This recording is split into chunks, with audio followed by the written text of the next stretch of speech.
I want to talk to you today about love, the next big thing. We live in a hostile, violent, angry world. And we know that love is fragile. But the fragility of love makes it all the more precious, like the gold we find in dirt, or a diamond we find in the rough. The universe is learning to love through us. Love needs us, needs conscious, sentient, self-reflecting beings to give it life. But somehow, we forgot to infuse our technologies with love. As civilization has evolved, love has not evolved with it. We have machine learning algorithms, but not yet love learning algorithms. We have big data, but not yet big love. Look at social media today. We are limited to half a dozen or so basic functions. We can like, click, comment, chat, or share. But what would spiritual media look like? What if our aim was to come together to explore the infinite possibilities of the human spirit? In a program like Photoshop, you can make something disappear. But how do you make doubt disappear? How do you make sadness disappear?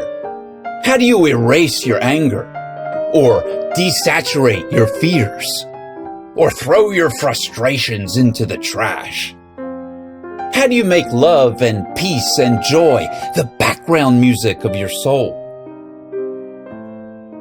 Social media platforms box us into a world that rarely invites us to be more today than we were yesterday. A world that seems oblivious to our spiritual growth. A world that does nothing to help us process our emotions. A world that leaves us forever together, yet forever alone. Every day we ingest hundreds of emotional toxins. Then, unconsciously, we dump them back into our little Facebook feeds, or tweets, or pins, hoping for some solace or attention. Or we might be afraid to share our true inner feelings, so we live on the surface and suffer in silence. But what if social media was led by a philosopher of love? What if Facebook was led by Martin Luther King? If Gandhi was the guru of Twitter? If Rumi was the prophet of YouTube? A Rumi-inspired network wouldn't look anything like Facebook. It wouldn't start with an empty comment box that asks, "What's on your mind?"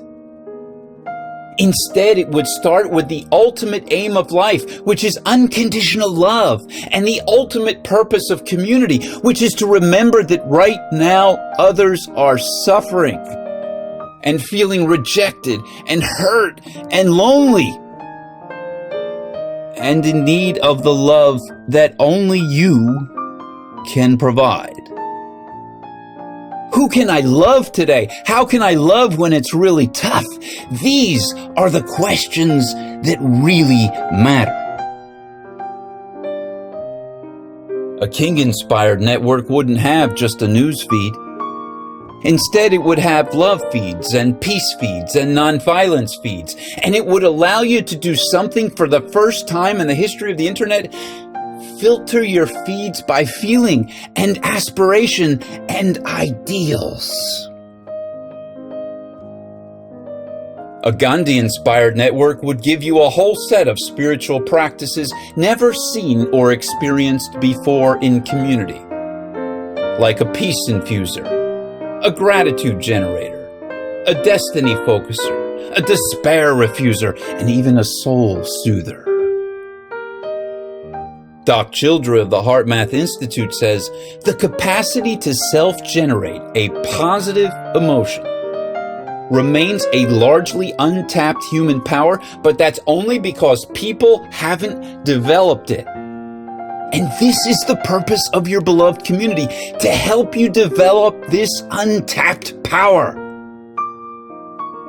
When you can generate positive emotions, regardless of your situation, regardless even of the pain, then you have the greatest power in the universe.